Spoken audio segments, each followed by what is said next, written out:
በስመ አብ ወወልድ ወመንፈስ ቅዱስ አሐዱ አምላክ አሜን። የክርስቶስ ቤተሰቦች ሰላም እግዚአብሔር ከእናንተ ጋር ይሁን። እንግዲህ ዛሬ የምናየው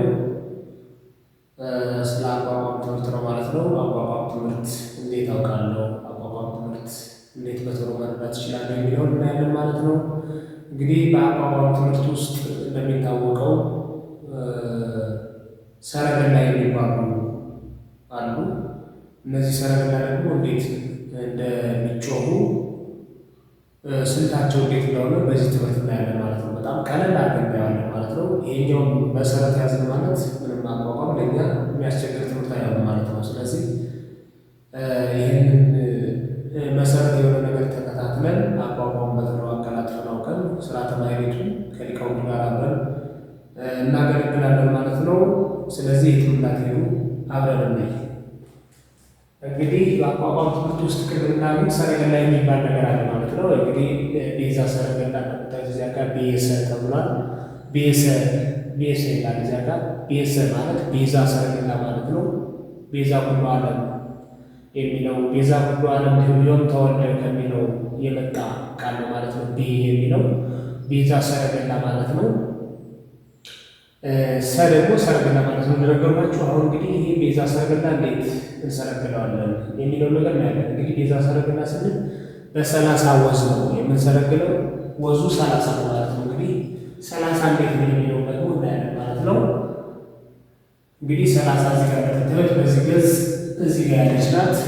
እንዴት እንደማዜማት ደግሞ እናያለን ማለት ነው። እንግዲህ 30 እችን ተመልከቱልኝ። ህየንተ አሐዱ ሰላሳ ወስሳ ወሚተ እግዚአብሔር ነግሠ ከሚባል የቃል ትምህርት ውስጥ የሚገኝ ነው ማለት ነው። እግዚአብሔር ነግሠ ይባላል። እንግዲህ ይህች ነው ምስልን ህየንተ አሐዱ ሰላሳ እንግዲህ ዋና ቤዛ 30 የምትለዋል ምስልን ስራ የሆነ በብዙ ቦታ ስለምትገኝ 30 የምትለዋል ምልክት ያዙልኝ። ግኝቷ ግን ይሄ ነው ማለት ነው። ህየንተ እዚህ ጋር ራሱ 30 ተብላ ተገኝታለች ማለት ነው። እዚህ ጋር ህየንተ አሐዱ ይሄ ደግሞ ነኪ ሲጠቅም ይከብድነኪ ጽዮን እዚህ ጋር ስራ ስላልሆነ ስለ እሷ እናወራ። አሁን ስለ 30 ነው እያወራ ያለ። ህየንተ አሐዱ ሰላሳ ወስሳ ወሚተ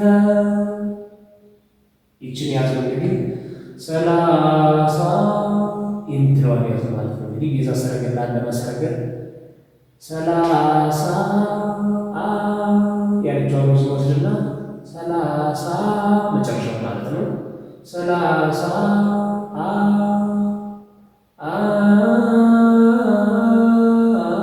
ቤዛ ኩሉ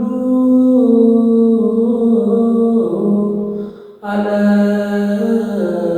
ብለን እንሰረግላለን ማለት ነው። ቤታ ነው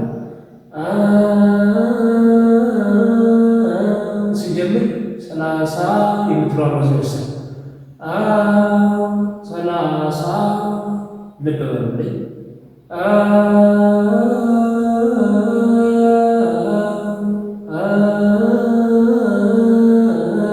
እንግዲህ ቤዛ ሰረገላ ማለት በ30 ወዝ የሚነሳ ሰረገላ ነው ማለት ነው። እንግዲህ ቤዛ ሰረገላ ቤሰ ተብሎ ሲመጣ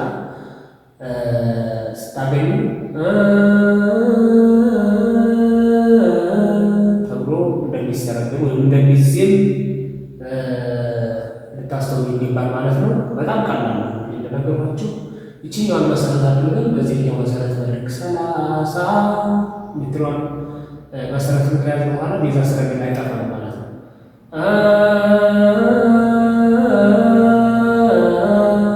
ቤዛ ይሄ ነው። እሺ ወደ ሁለተኛው ነድ። ይሄ እንግዲህ 30 ያለው በአራራይ ዜማ ውስጥ የሚገኝ ነው። ህየንተ አሐዱ 30 የሚለው አራራይ ዜማ ውስጥ ነው የሚገኘው። ግኝቱ አራራይ ማለት ነው። ነድ ደግሞ በእዝል ነው። የእዝል ውስጥ እናገኘዋለን ማለት ነው። ነድ ለማየ ባህር ሲል ይገኛል። የጥምቀት ነግስ ላይ ማለት ነው። ነድ ለማየ ባህር ስለዚህ በእዝል ጊዜ ማለት በጸጋት በዚቅ ቢመጣ ቤ ተብሎ ነው እንጂ ሌላ የሚቀየር ነገር የለውም። በእዝል በጊዜ ማለት በእዝል በአራራይ ሲሆን ቤ የምትለው እንደማትቀየር ይችል ልትሉ ይገባል ማለት ነው። እንግዲህ ሁለቶቹ ማለት ቤዛ ሰረገላ የሚገኙ በአራራይና በእዝል ብቻ ነው። በግዕዝ ሊገኝ አይችልም እንደነገርኳችሁ። ስለዚህ ነድ ምትለዋል ይችኛዋል ትልቆቹ መሰረቶቹ አሁን ማን ነገር ስራ የሚላቸው ነድ ለማየ ባህር ከእዝል ላይ ማለት ነው። ነድ አለ ከአራራይ ደግሞ 30 አለ ማለት ነው። ስለዚህ 30 እና ነድ ተወራራሽ ናቸው ማለት ነው። አንድ ናቸው። ነድ የሚገኘው በእዝል ነው። 30 የሚገኘው ደግሞ በአራራይ ነው። ለውጡ ይሄ ብቻ እንጂ ነድ 30 አጨራረሳቸው ወዛቸው አለ ነው ማለት ነው። ስለዚህ በእዝል ነድ ይሆናል፣ በአራራይ ደግሞ 30 ይሆናል ወዙ። ሰረገላው ላይ ግን መቼም ቢሆን ቤሰር ነው ግን ዜማ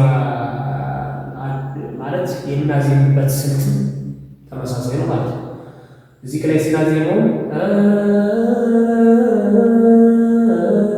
ብለን ነው። አራራይ ላይ በተመሳሳይ ብለን እናዜማለን ማለት ነው። እሺ ወደ ሶስተኛው ስንሄድ ጸጋ የሚል አለ። ጸጋ ታዩት ጸጋ ይላል ማለት ነው። እንግዲህ ጸጋ ሰረግ ማለት ነው። ጸጋ በግዕዝ ላይ ደግሞ የሚገኙ ጸጋ ዘተውህበ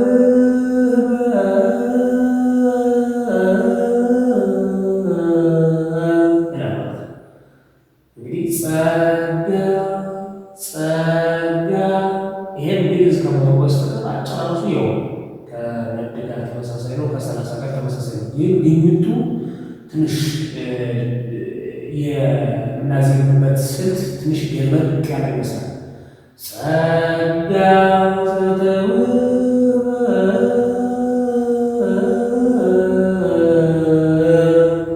እንላለን ማለት ነው። ስለዚህ ጸጋ በሚል ማን እናገኛለን? መሰር ይላል። ይሄ ደግሞ መለኮት ሰረገላ ይባላል ማለት ነው። መለኮት ሰረገላ ተብሎ ይያዛል ማለት ነው። ስለዚህ እንዴት እናዜማለን? ምትለዋል ጸጋ የምትለዋል እዚያ ጋር መጀመሪያ ላይ ብለን እንወስዳለን።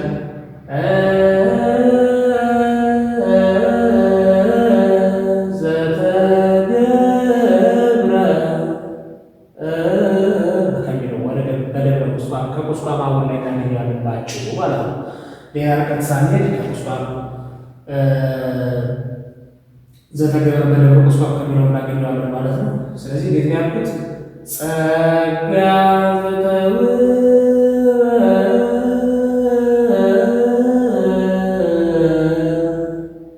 እሺ። በዚህ ስልት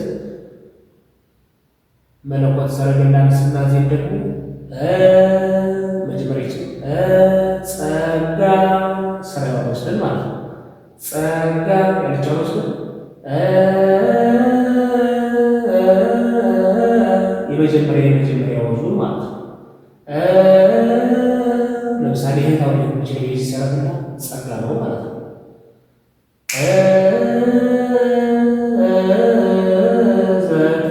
ዘተገብረ እንለዋለን ማለት ነው። እሺ እንግዲህ 30 ነድ ጸጋ የሚለው ነው ይሄ ማለት ነው። እነዚህ ለነገሯችሁ ትንሽ ጸጋ ወደ ግዕዝ ሲመጣ ገልበጥ ያለ ይመስላል። ይሄ እንግዲህ ግኝቱ ጾመ ድጓ ላይ ነው። ጸጋ ዘተውህበ የሚለው ጾመ ድጓ ላይ የሚገኘው ከዚያ ላይ ሄዳችሁ ቸክ ማድረግ ትችላላችሁ። እሺ ወደ ታች ስንወርድ ደግሞ አይኑ አይ የሚላለ አይ ተብሎ ስላሉት አይኑ ማለት ነው። አይኑ ዘር እንግዲህ ስራ በጣም በብዙ ቦታ የምናገኘው አይ እየተባለ በዜማ ምልክት በዜማ ስልት ውስጥ አይ እየተባለ እናገኛለን ማለት ነው። እንግዲህ እንዴት እናዜማለን? አይኑ ዘር አይኑ አይኑ በቃ ይሄ ነው ማለት ነው። አይኑ ይሄን ያዝን ማለት በቃ መሰረት ያዝን ማለት ነው። ይሄኛው ምክንያቱም ወዝ ነው ዋናው መሰረቱ። ወዝ ከያዝን ሰረገላ ለመሰረግ ወይም የሆነ ህታን ማውረድም ስለማንቸገር ማለት ነው። ስለዚህ እንዴት እንለዋለን? አይኑ ዘር እንለዋለን ማለት ነው። ስለዚህ በዚህ እንዴት ይሰረግላል ነው። አሁን በዚህ ትክክል ናሰ የሚላለን ናሰ እየታያችሁ ከሆነ ናሰ ይላል። ናሁ ሰረገላ ማለት ነው። ናሁ እንግዲህ በዚህ በአቋቋሙ ትምህርት ውስጥ ራሱ ስራ የሆኑ የሚነገሩ በዚያ በአቋቋሙ ውስጥ ናሁ ተብሎ ስለምናገኘው ልክ ቅድም ቤዛ እንዳልኳችሁ መለመት እንዳልኳችሁ እዚህ ደግሞ ና ተብሎ ይገኛል። ናሁ ሰረገላ ማለት ነው። አንዳንዴ ስ ተብሎ ሊመጣ ይችላል። ስብሐት ለኪ ሰረገላ ማለት ነው። ስ ተብላ ሲመጣ ስብሐት ለኪ ሰረገላ ሊሆን ይችላል ማለት ነው። ስለዚህ ናና ስብሐት ለኪ ናሁና ስብሐት ለኪ አንድ አይነት ተመሳሳይ ነው። የሚያስቸግር ነገር የለም። በዋናነት ግን የሚገኘው ና ተብሎ ነው። ስለዚህ እንዴት እንሰረግለዋለን? አይኑ ዘር አይኑ ያለችው መስሎኝ ነው።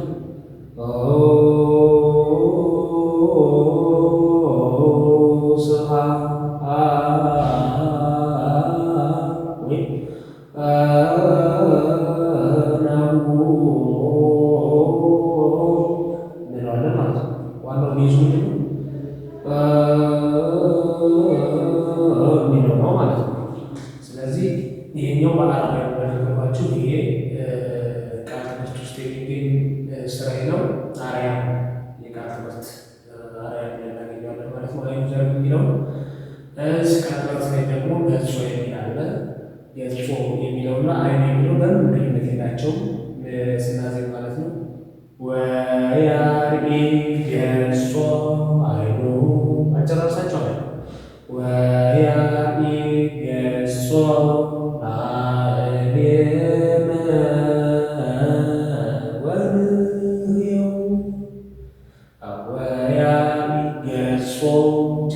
እንግዲህ በእዝን ውስጥ ትገኛለች። ደግሞ መስተጋብር ውስጥ የሚገኝ ቃል ነው።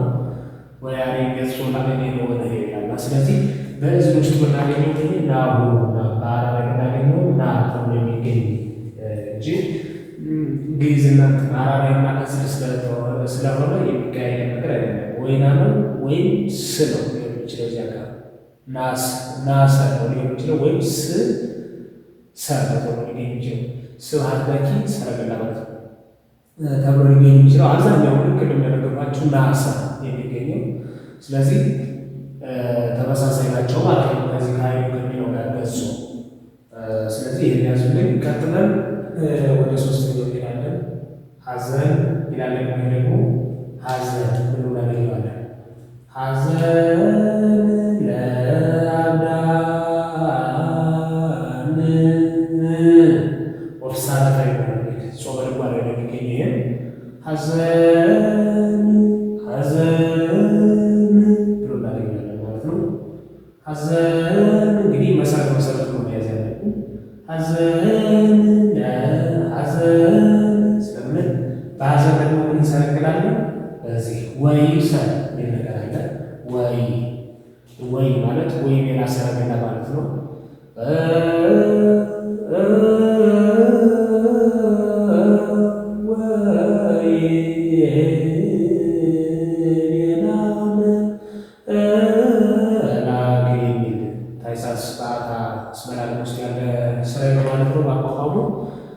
ስለዚህ እንዴት ነው የምናዜመው? ሐዘን በሚለው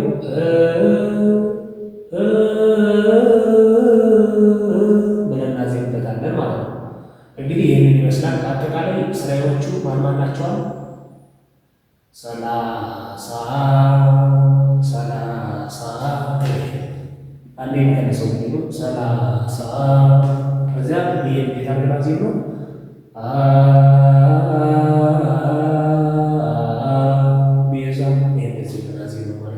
ነድ ደግሞ እዚህ ጋር ደግሞ ልክ ተመሳሳይ ብያቸዋለሁ።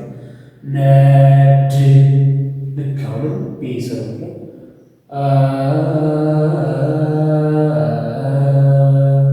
ቤዛ ብለን እናዜማለን ማለት ነው። አሁን ደግሞ እዚህ ላይ ደግሞ ጸጋ እንደነገርኳችሁ ጸጋ ዘጠኝ ያለው ጸጋ አለው መለኮት ሰርግና መሰ ሁለት ዋጋ ጸጋ ዘተ ብለን እናዜማለን ማለት ነው። እዚያ አይኑ አይኑ ዘር አይኑ ቅርታ አይኑ ዘር አይኑ ናሁ ብለን እናዜማለን ማለት ነው። ገጾም በተመሳሳይ ወያኒ ገጾ እናዜማለን ማለት ነው። ይህ ደግሞ ሀዘን አለው ሀዘን